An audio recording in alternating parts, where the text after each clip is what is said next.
और हमने कहा, पहले दिन प्रेस कॉन्फ्रेंस में कहा है कि हमारा एक्शन नॉन एक्सीलरेटरी है। ये हमने कह करके किया है और इसके लिए साथियों हमने हमला रोका। अध्यक्ष जी, दुनिया के किसी भी नेता ने भारत के ऑपरेशन रोकने के लिए नहीं कहा। 9 तारीख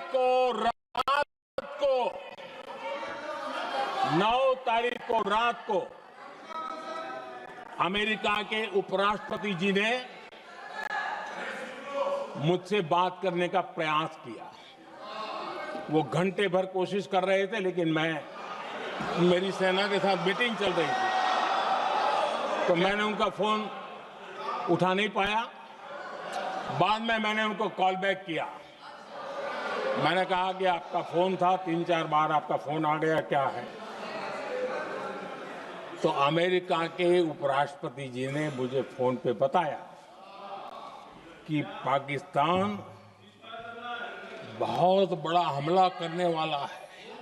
ये उन्होंने मुझे बताया। मेरा जो जवाब था, जिनको समझ नहीं आता है उनको तो नहीं आएगा।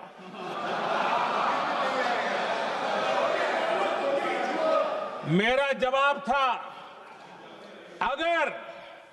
अगर पाकिस्तान का ये इरादा है तो उसे बहुत महंगा पड़ेगा। ये मैंने अमेरिका के उपराष्ट्रपति को कहा।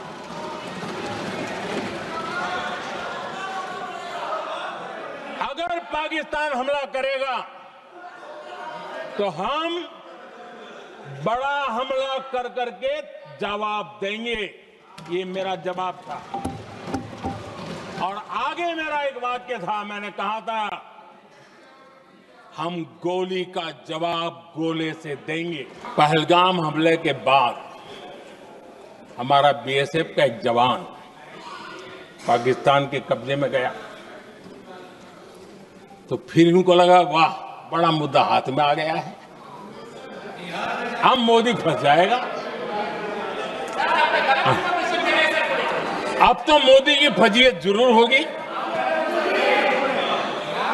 और उनकी इकोसिस्टम ने सोशल मीडिया में बहुत सारी कथाएं वायरल की कि ये बीएसएफ के जवान का क्या होगा, उसके परिवार का क्या होगा, ये वापस आएगा, कब आएगा, कैसे आएगा, न जाने क्या क्या चला दिया। आदरणीय अध्यक्ष जी, बीएसएफ का वो जवान भी आन बान शान के साथ वापस आया।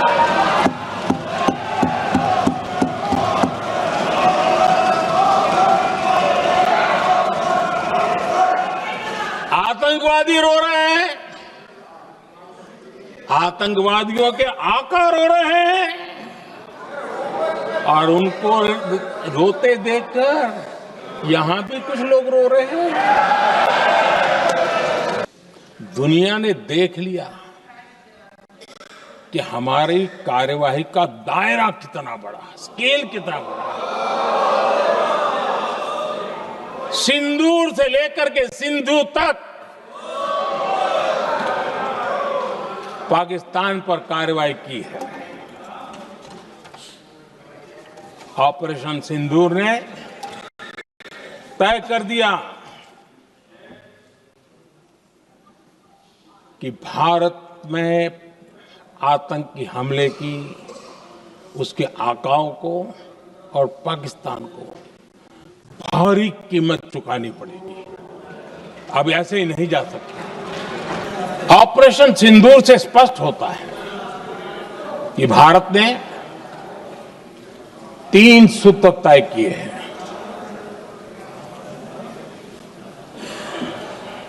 अगर भारत पर आतंकी हमला हुआ तो हम अपने तरीके से, अपनी शर्तों पर, अपने समय पर जवाब दे करके रहेंगे।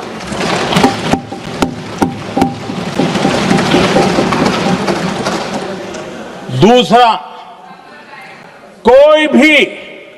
कोई भी न्यूक्लियर ब्लैकमेल अब नहीं चलेगा।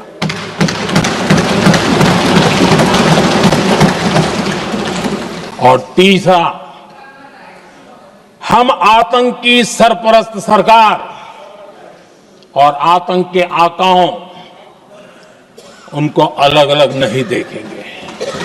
मैं देशवासियों का आभार व्यक्त करता हूं। मैं देशवासियों का अभिनंदन करता हूं। आदरणीय अध्यक्ष जी, 22 अप्रैल को पहलगाम में जिस प्रकार की क्रूर घटना घटी, जिस प्रकार आतंकवादियों ने निर्दोष लोगों को उनका धर्म पूछ करके गोलियां मारी, ये क्रूरता की पराकाष्ठा थी। भारत को हिंसा की आग में झोंकने का ये सुविचारित प्रयास था। भारत में दंगे फैलाने की ये साजिश थी। मैं आज देशवासियों का धन्यवाद करता हूं कि देश ने एकता के साथ उस साजिश को नाकाम कर दिया। आदमपुर एयरबेस पर हमले का झूठ फैलाया, उस झूठ को बेचने की भरपूर कोशिश की, पूरी ताकत दी लगा दी। मैं अगले ही दिन आदमपुर पहुंचा और खुद जाकर के उनके झूठ को मैंने बेनकाब कर दिया। तब जाकर के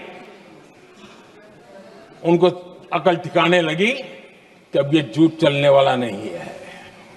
जब ये ऑपरेशन सिंदूर हुआ तो उन्होंने नया पैंतरा शुरू किया। और क्या शुरू किया? रोक क्यों दिया? पहले तो मानने को तैयार नहीं थे कि मुक्त करते, अब कहते रोक क्यों दिया? बाहरे बयान बहादुरों,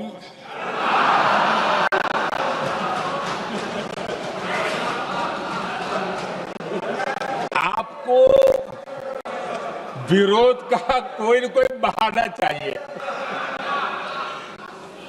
और इसलिए सिर्फ मैं नहीं, पूरा देश आप पर हंस रहा है। पहलगाम हमले के बाद से ही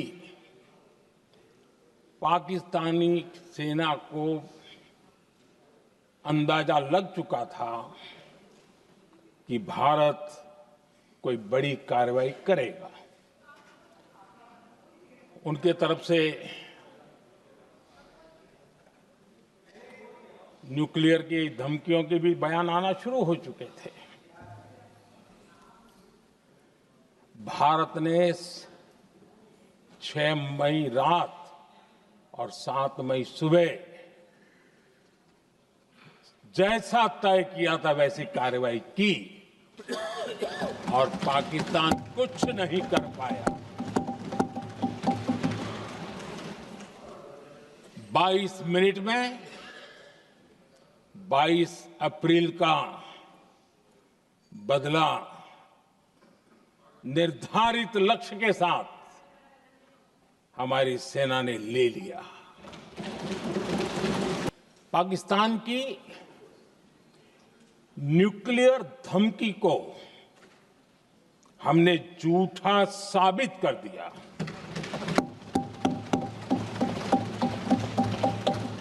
भारत ने सिद्ध कर दिया कि न्यूक्लियर ब्लैकमेलिंग